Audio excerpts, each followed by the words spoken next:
Oke, teman-teman, untuk transkrip dan ijazah itu sebenarnya cuma satu hal yang perlu dilakukan, yaitu menerjemahkannya ke dalam bahasa Inggris. Dan untuk menerjemahkannya ini, saya sarankan teman-teman, terjemahkanlah ke lembaga resmi yang ada, lembaga penerjemah resmi yang ada di kampusnya, di kampus kita. Kenapa?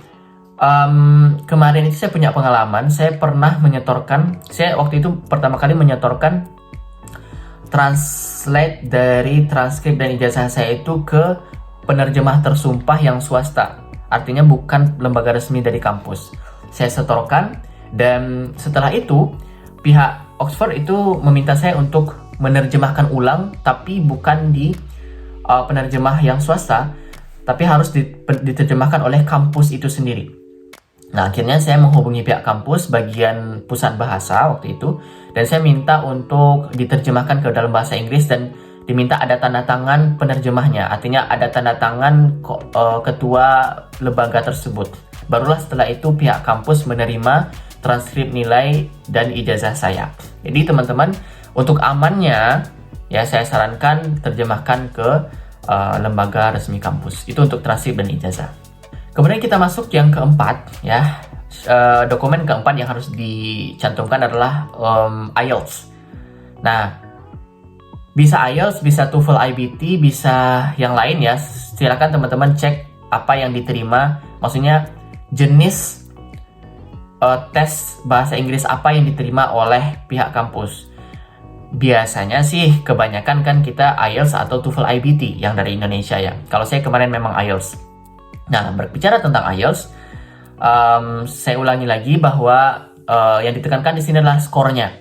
Teman-teman harus mendapatkan overall score 7,5 kalau memang departemennya meminta 7,5 overall score. Dan masing-masing komponen, listening, reading, writing, dan speakingnya itu minimalnya harus 7, tidak boleh di bawah 7 ya.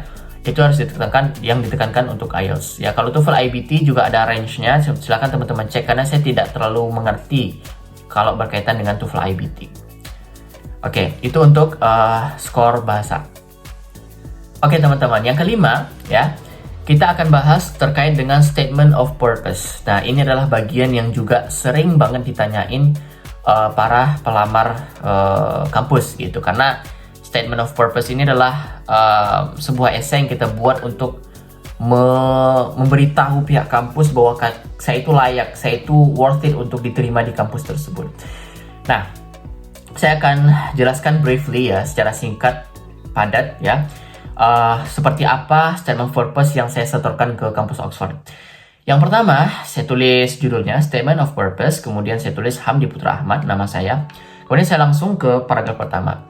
Di bagian paragraf pertama, saya langsung to the point untuk menjelaskan poin mana di dalam pemikiran Profesor Nikolai Sainai yang saya anggap menarik untuk dipelajari lebih lanjut, seperti itu. Jadi sedikit cerita teman-teman, ketika saya S1, saya menulis skripsi, itu membahas pemikiran salah seorang profesor yang mengajar di Oxford University. Nama beliau adalah Profesor Nikolai Sainai. Beliau punya buku, dan buku itu yang saya artikel itu yang saya jadikan primary resource dalam menulis skripsi saya. Nah, di situ ada sebuah istilah yang saya anggap sangat menarik untuk dikaji lebih jauh, dan disitulah saya jelaskan di paragraf pertama dalam statement of purpose saya. Hal itu yang saya jelaskan pertama kali, sehingga dengan ini saya ingin membuat orang yang si asesor itu membaca, oh ternyata ada hal yang dia sangat tertarik nih terkait pemikiran Profesor Sainai, sehingga dia ingin belajar langsung ke Oxford seperti itu. Nah, itulah yang saya jelaskan di dalam paragraf pertama saya. Kemudian dari ketertarikan saya itu, saya kaitkan keterkaitan itu dengan kepada aspek yang lebih luas lagi. Saya kaitkan dengan pemikiran-pemikiran tokoh yang lain, yang kajiannya itu cukup berkaitan dengan topik yang saya bahas. Misalnya saya kaitkan dengan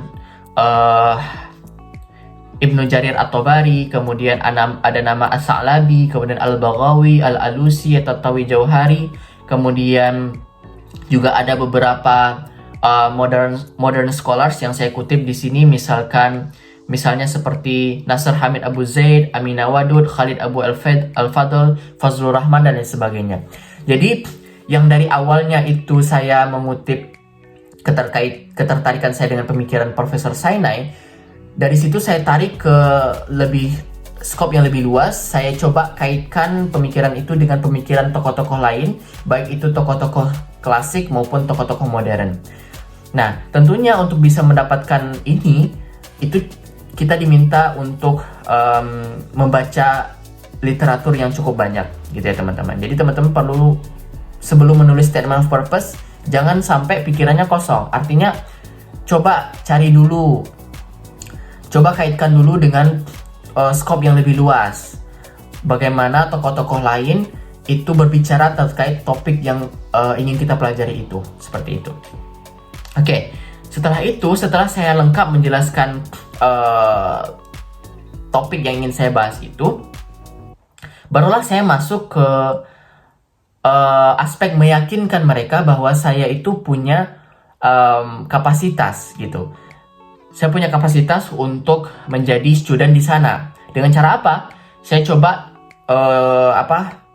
jelaskan secara brief. Saya jelaskan secara singkat bagaimana dulu ketika saya S1, saya sudah menulis beberapa artikel atau jurnal yang berkaitan dengan aspek sastra dan historis dari Al-Quran. Ya.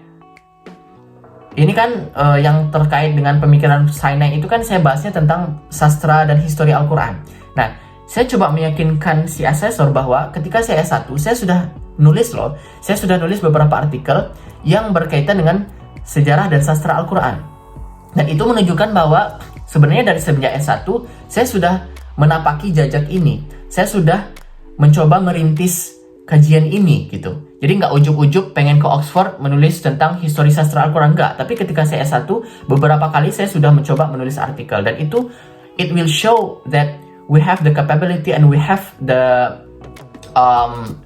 enthusiasm for researching this gitu. Jadi itulah saya bilang bahwa 2 tahun, 3 tahun sebelumnya, kalau bisa kita sudah punya arah yang cukup jelas kalau mau ke Oxford gitu. Jangan ujuk-ujuk tiba-tiba pengen ke Oxford. Ya boleh aja sebenarnya, nggak ada masalah kalau asalkan kita bisa meyakinkan mereka gitu. Tapi kalau misalnya kita tidak cukup yakin bisa untuk meyakinkan mereka dengan hanya 1 tahun gitu, jadi teman-teman bisa dari 3 tahun sebelumnya, 4 tahun sebelumnya itu sudah mempersiapkan diri dan mulai menapaki jajak-jajak untuk ke Oxford seperti itu. Dan yang terakhir adalah saya cantumkan tentang diri saya. Saya bisa berbahasa Arab, saya bisa membaca kitab, saya bisa berbahasa Inggris, saya bisa membaca literatur bahasa Inggris, sehingga nanti ketika saya research di sini, saya bisa survive seperti itu. Dan saya juga jelaskan di akhir bahwa saya itu menerima beasiswa.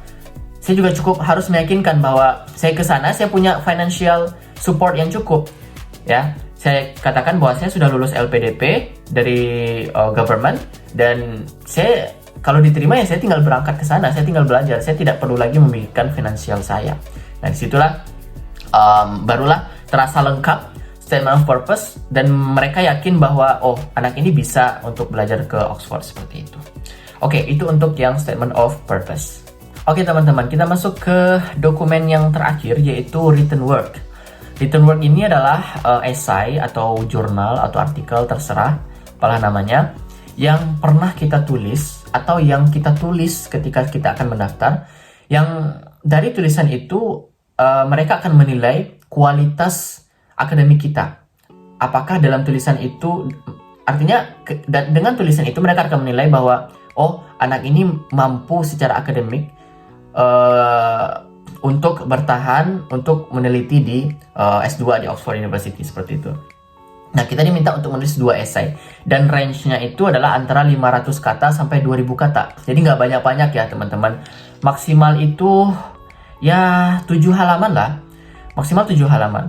Nah, saya dulu menulis untuk written work 1 dan 2. Untuk written work 1 itu saya mencantumkan hasil resume atau ringkasan dari skripsi saya. Nah, jadi kan saya nulis skripsi tentang pemikiran profesor yang ada di Oxford. Nah, dari skripsi yang tebal itu, akhirnya saya ringkas menjadi hanya 2000 kata atau sekitar 8 halaman, 7 atau 8 halaman. Itu di luar citations ya teman-teman, di luar bibliografi, di luar daftar pustaka. Nah, dari situlah dari resume itu dia akan melihat, si asesor akan melihat apakah tulisan kita itu berkualitas atau tidak.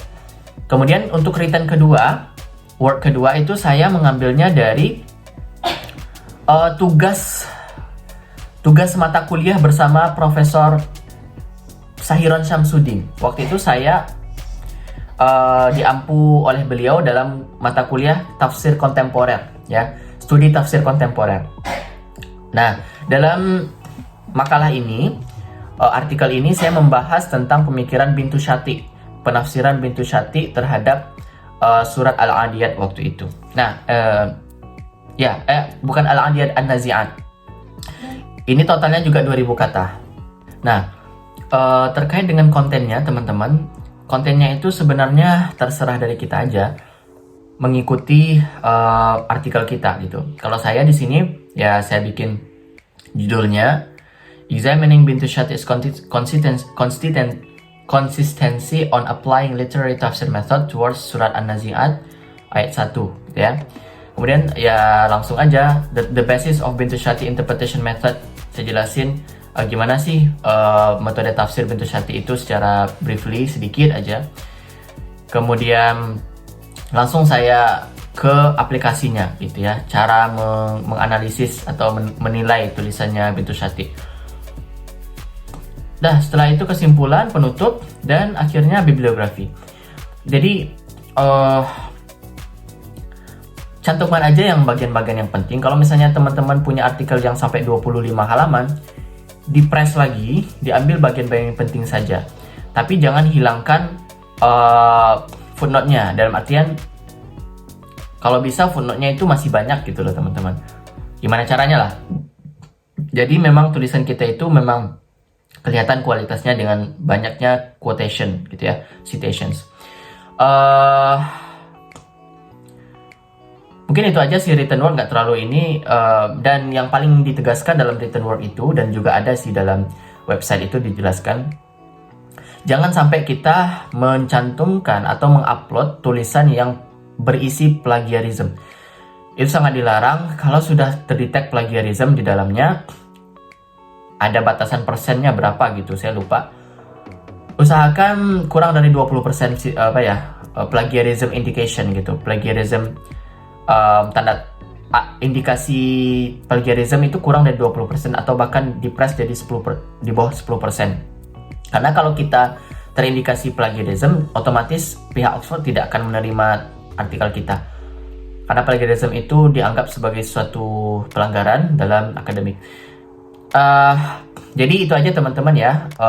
Mohon maaf sekali saya tidak bisa mencantumkan seperti apa contoh tulisannya karena ya agak berisiko untuk mencantumkan itu.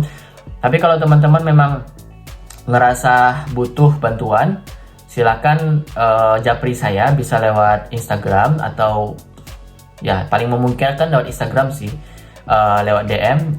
Instagram saya Hamdi_Putra_Ahmad. Ya, silakan di DM kalau memang butuh bantuan ngelihat contoh dari dokumennya, saya bisa arahkan nanti seperti itu. Oke, sekian saja teman-teman untuk penjelasan terkait dokumen-dokumen yang dibutuhkan. Mudah-mudahan teman-teman bisa menyiapkan dengan matang. Dan kalau ada kendala atau seperti apa, silakan hubungi saya saja. Terima kasih atas perhatiannya. Jangan lupa di like dan di subscribe dan di komen kalau memang butuh komen. Sampai jumpa untuk video-video selanjutnya. Assalamualaikum warahmatullahi wabarakatuh.